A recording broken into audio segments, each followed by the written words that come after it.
Welcome to the second Hello. episode of the UX Clinic. My name is Jorge Simons. I'll be hosting today, and I guess forever. No, I'm kidding. Before we present other members of the design team, I would like to remind you that you can visit our new URL, the UXClinic.com. You can find amazing content ranging from infographics to full reports on every study case, and all the videos on our collection on demand. That's 7 with today's episode. So without further ado, let's all hail the queen of the UX Clinic, coming to you from Europe. Marisol, welcome to the UX Clinic. Hi everyone. I hope you can hear me now because we are having some technical difficulties. So yeah, I'm broadcasting directly from Sweden. This is my home right now, so I'm excited to be connected to you guys. And I was telling Misael and Miguel that I still feel like I'm part of the family because I'm still wearing the blue headphones. That's like the family crest or the family symbol. Yes. Now on the researchy kind of things, we have Misael Leon. Misael, welcome. Thank you, Jorge. It's always great to be here, and on this particular episode, it's gonna be real fun because we got to play with toys to find out the real emotions and sentiments of people. Remember that I'm the guy that's always curious about people's behavior. Thank you. Yeah, he says toys, but I think he toys with people. He's kind of the pick your brain kind of guy. On the tech side is Miguel Medina. Miguel, welcome again to the second episode in a row. We're actually excited to have you back. Hello, everyone. Thank you, Jorge. Well, yes, I'm very excited to be here, especially because this was a very exciting case study. And well, let's do this. Okay, last but definitely not least is Dustin Yoder, co-founder of Sureify. Dustin, can you tell us a bit about yourself and the site? Yeah, hello everyone. Dustin Yoder here. Please confirm that you can hear me on that side. That'll be a good start. Great. Yes. I am in the California Bay Area here in San Jose, right near San Francisco. I've been working building insurance products, consumer products for the last couple years. And Sureify it's all been under Sureify.com. Let's see, I'm born and raised here in California and doing the startup thing in the Silicon Valley. So that gives a little bit of who I am. What about Sureify? Does it have a defined public you're trying to sell or offer products to? Yeah, so the premise behind Sureify was after building a lot of insurance products, what we found was that the number one thing was that people misunderstood insurance. So they had a very strong desire to, like, everyone had to buy it, and like it's like necessary, whether it's health insurance, auto insurance, life insurance, and the list goes on. But over time and time again, especially young people were saying they didn't understand it, and that's how Sureify has got to where it is today. With a core goal of making insurance easy to understand, estimate, and eventually buy. Trying to take away that sales pitch and more looking at it from an educational standpoint and helping people discover that. It doesn't sound like a really easy task, especially coming to actually sell this or trying to get the idea to young people's minds. But let's see what the team found out this case. And guys, this is, I guess, hard, but I'll let you talk about it. Go ahead. Yeah, well, thank you. We made a generative research in which we interviewed 5 people and gave them tangible objects or artifacts in order to them to create like the kind of environment they are in. They are now, and what are their I don't know on what they expect to achieve in that particular moment. Like, I don't know, if they want to buy a house or if they want to have an improvement in the income. And after that, we ask them to move forward to the next decade. Like, if they're in the 20s, then please go to the 30s and reimagine how you see yourself in that time, and in the 40s and the 50s. And we saw that they have really figured out what are their current situation, but in order where when they were advancing in each decade, we saw that they don't really know what they are going to do. And one of the well, that gave us some of real important insights, and one of them was that they don't really feel like they need to buy a life insurance because they don't have any dependent. All the users said that the right moment for them was when they're going to have a baby, like they're going to be worried if something happened to them.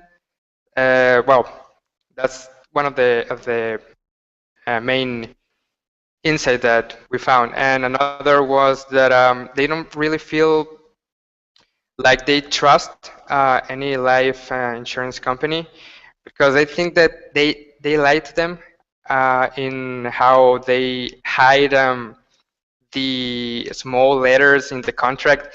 And another thing is that they care about how what people tell them about services and other kind of things.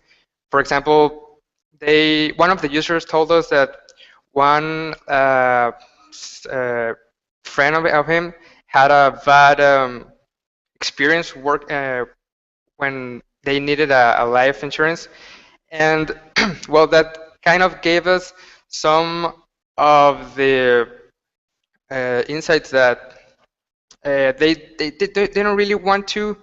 If they receive bad feedback from that person, they won't get a life insurance or they won't feel comfortable knowing about that.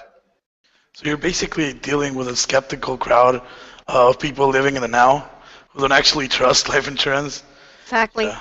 Yeah. So the purpose of, as Misael said, playing with these toys, and that they were like creating this live storyline. So they told us how do they see themselves right now and how do they see themselves in the future, and what's their plan for the future. And they said that right now they're not really thinking about things like life insurance because they don't think they need it right now. They, as Miguel said, they have many doubts about life insurance and this negative image of life insurance companies hiding everything under the fine print. And but on the other hand, as Misael said, they guide themselves a lot on recommendations and what other people think and say about insurance and other parts and other aspects of their lives. Yeah, so when you look at the collage that they did on the table and hearing the insights that they gave us, and when you look at the Sureify site right now, it is offering you only one task flow, which is estimating the needs, which is great, but we saw that many questions were left unanswered in order for them to be really engaged with this whole aspect of life insurance. So we set up to the task of redesigning this site, but with a new whole approach, which is based on the stories of other people's. So if you see on screen the design mock that we did, is based on testimonials of people like millennials explaining their own situation and what are the benefits that they are getting from it in the present moment. And we also want you to present life insurance as a way to prove autonomy and self-determination to be really well, but in the present moment. So if you take a look at the mock, we have several videos explaining a particular story that millennials can relate to it very well. We have this Ben and Jess becoming a new parents, or we have Mike, like he's struggling with life with student loans and having a new job. So they are going to explain what are they getting from life insurance in that particular situation. So in order to millennials relate to that particular story. Yeah, so what we have here is the Sureify website as a hub that will have this whole information, and the first entry point is real people telling real stories about their lives and different aspects of their lives depending on what specific part of your life you are in. And that's why we have three different types of people, or different people that they're going through different parts of their lives. And they're not just telling their own stories about what they're going through, like Misael said, this couple becoming new parents, but they're also saying what is it about life insurance that is affecting in a positive way this entering this new part of their lives. So it's both creating this emotional connection with the person that is watching the video, but it's also serving as an educational resource for them to know how life insurance can affect that part of their lives in case they can relate to that and they're going through the same part or process in their lives. So this is the best way to present the benefits of life insurance by having people tell their own experience. And if you see on the mock on screen, we can have this huge video presenting the story, and below that we can see the benefits for that particular situation.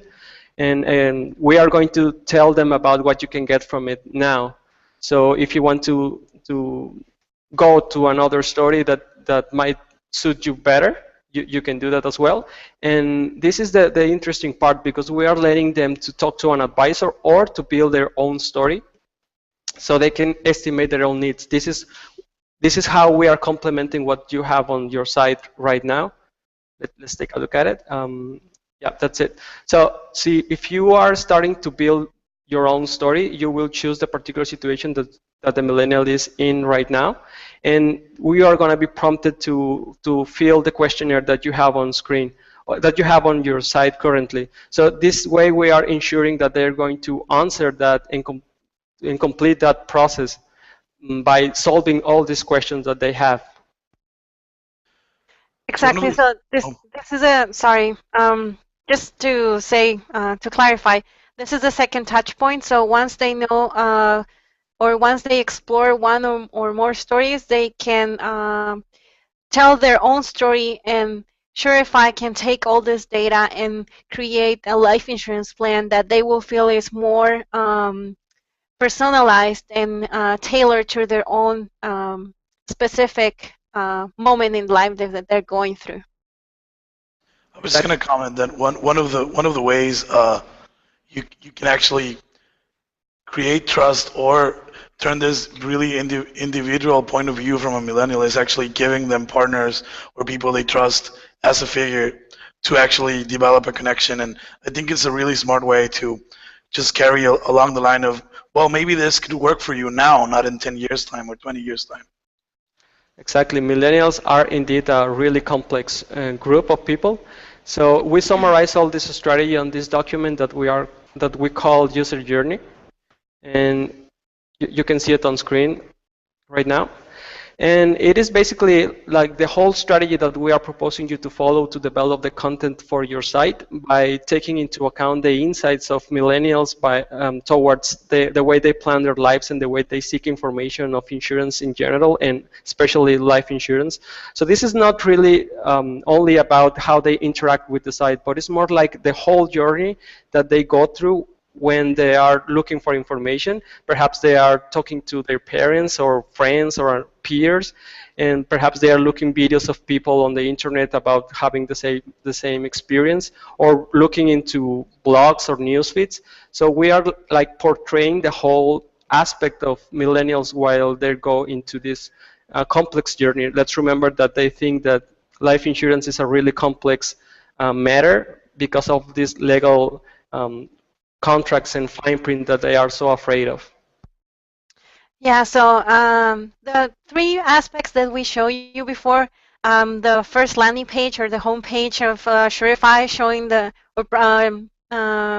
showing the three different stories or as an entry point, and then the second one is on a specific story that we show as an example, and then the third one is the person looking at or creating their own story. There are three different touch points that tap into different parts of the user journey, just as a way to show you different aspects that you can add to your website. But the core of our recommendations is in this user journey that we're going to share with you, Dustin, later, so you can look at it, because right now it's probably too small.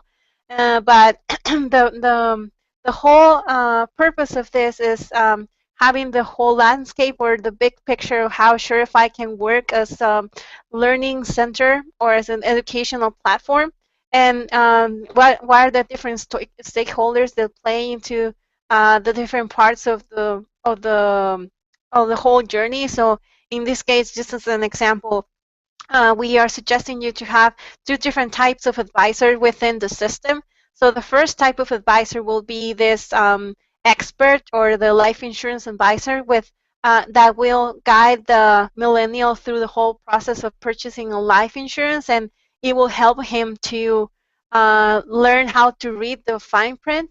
And then on the other hand, we have this other type of advisor that we're calling the peer advisor, which is someone that it's a millennial.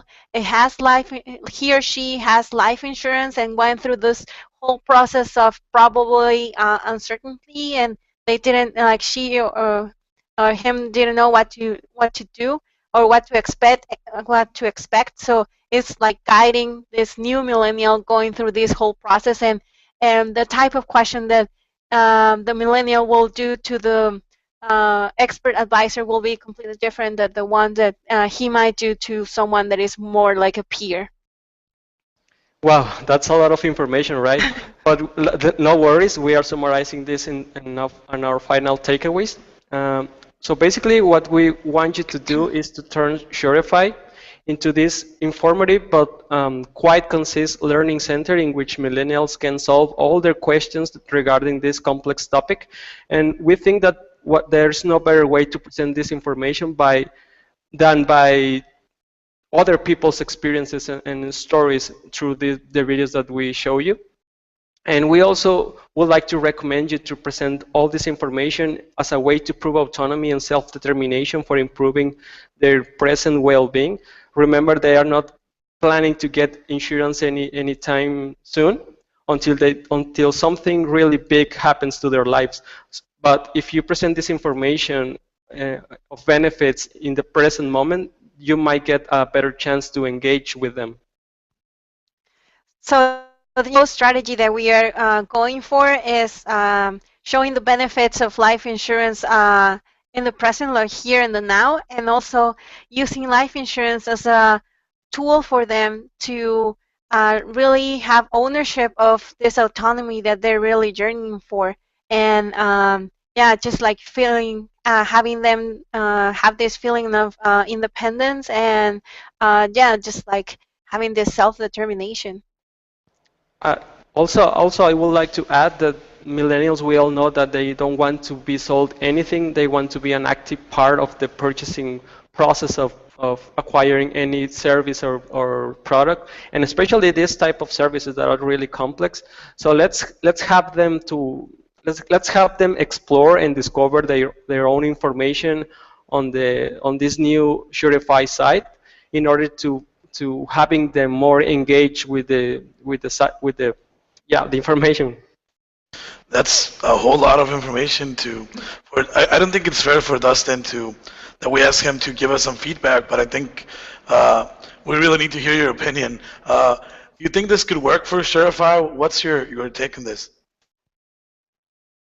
Yeah, I totally do. I think there's many things you're hitting on that, I've had a hard time bringing to the surface, especially in the UI UX. I think emotionally, you guys have shown a lot happier feeling in a lot of your images, the colors. And then also, the way you understand the millennial and the same words you're using is basically very true in my experience of interviewing lots of millennials. And I've struggled to basically bring what I know millennials want based on what they're saying and what they're doing and other buying decisions to the surface. So, all that we've seen, it is like night and day from what I had in the sense that, my site was dark, it was very simplistic, for one, it didn't tap on their emotion, and then when you go into the words you're using about empowering, autonomy, you're really tapping into I think the heart, mind, and the new type of buyer, which is the millennial. And I'd say like I'm very impressed, especially because I knew what I say. I know the millennial like you found out quite quickly, but I wasn't able to portray that, and that's why, UI UX firms like yours really do a good job at bringing that to the surface. So I'd say in general, everything you've showed me from like a feeling when that millennial gets there all makes sense. The question is, how do we capture them in that feeling and then convert them in a process that they like? So that's the next phase that I'm most interested in too. Okay. Do you have any questions for the team? I think that my question is, when you look at what I've seen so far, you guys have done a really good job, I say, at like acquiring that millennial. Meaning, I say from a marketing perspective, especially, you said, what can we do on the marketing side, like the first touch? Let's call it the first interaction. I say my question is, on that deeper level. So going past that first touch, it's like kind of getting someone in the store by making the store pretty.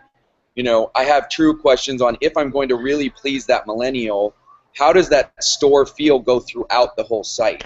And so, I mean, that's a big question, but it's also at the heart of my question. I feel like you guys nailed step A, and then let's say there's B and C to close. Like B is inside the site, and C is a close. And I think any product manager or company owner is really asking, okay, you guys nailed A, what do I do with B and C? And I'd love to hear your thoughts.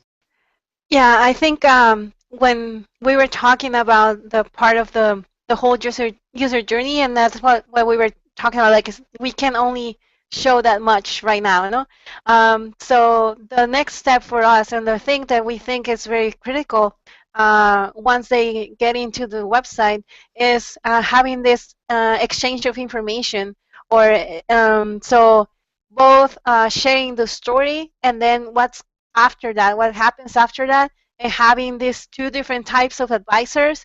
So like we were thinking the Sureify will be like this, almost like a support system for them, where you will have these two types of advisors. So somehow getting people that are millennials and they have life insurance, and somehow facilitating a conversation between the two of them, and then having this other advisor that is more like, I think you already are having access or giving access to them to like life insurance advisors. So that will be like someone that is directly connected to you, and that you can have this conversation, an ongoing conversation, letting them ask and the advisor like answering the questions and guiding them through the process.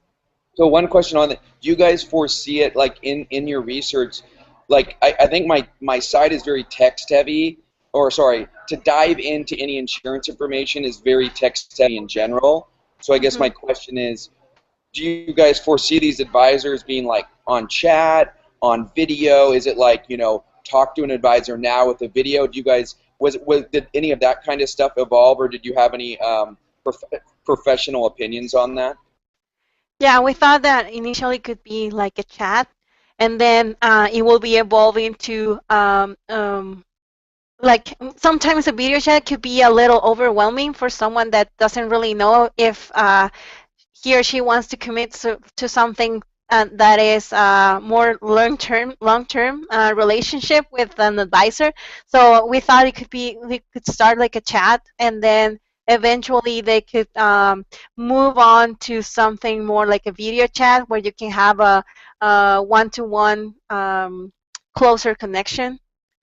And also, I would like to add the fact that millennials communicate using different channels of communication. You can as well open this whole range of channels, perhaps using SMS, text, or using WhatsApp, or using Telegram, or using any other platform that they use.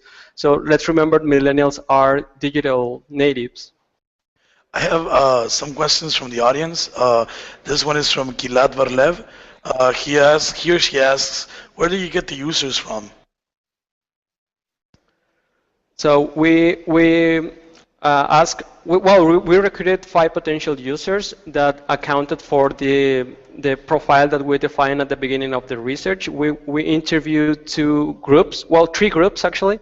The first group is we sit together with people that has no real commitment of any kids or any houses or any big commitment of financially speaking. The second group is people that are married and one of the users had a child, so this kind of is like a big commitment in another way of thinking. And the third group is people that are in that process of getting married or having this big commitment. So it's people that we know from the city, and we ask them for help, and we did not explain really what they're going to do on the session, and that was kind of a big surprise for them.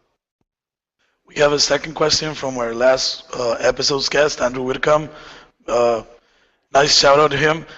He says, "Hey there, just wondering, did you find anything unexpected by using a generative research approach? For example, did you see or feel that you reached different insights than you would have gotten through an interview or an observation?"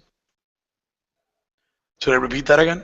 No, I mean it's fine. I like to say that it was really unexpected that they didn't have anything planned for their late age in their 40s, 50s, but the tangible artifacts that we gave them was really easy to use them and to envision yourself in this particular situation in the future. That sometimes it's hard for you to answer that question. I mean, how do you see yourself in 30 years or 20 years? That's a hard question.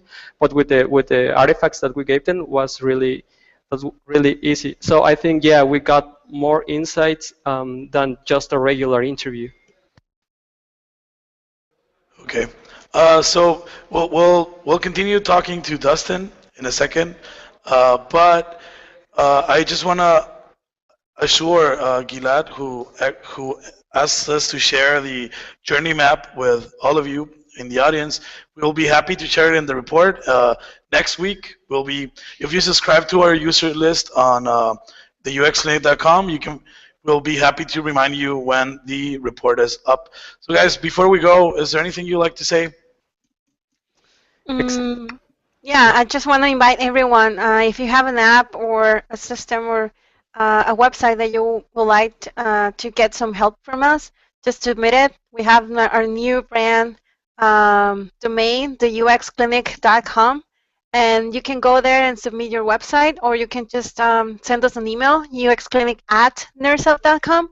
So either way, if you have a website that you want to submit for an upcoming episode, or if you are a designer, a developer, or anyone that wants to get started with UX practices, you can also contact us, and we will be really glad to have a conversation with you.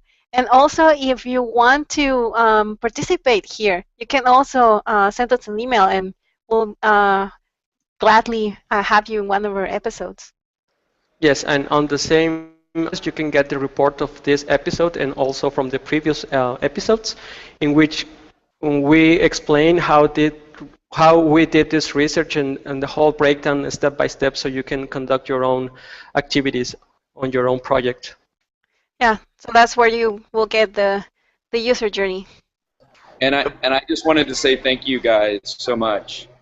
The UX Clinic team and Nearsoft team did an amazing job. I love the insights. I think I'm really particular, and I'm picky because I've spent a lot of time with my customers, and I think you guys, in a very short amount of time, really learned a lot, in which I spent years learning, and you guys really did a good job, even on a global market level. So really impressed. You guys are great business people as well as great business creative thinkers. So thank you. Thank you, Dustin, for your time and interest in our sessions. Thank you for hanging on. Your feedback was really important to us, by the way. Yeah, no, you guys did a great job, and I'm happy to connect, to ask, anybody else from this series can ask me questions, but also I can refer you guys in, So nice. So that's all the time we have for today. Thank you for joining us on the 7th episode. I'm having problem with my piece today. Episode. We'll see you on December 5th for the 8th episode, and see you guys. Thank you. Goodbye. Bye.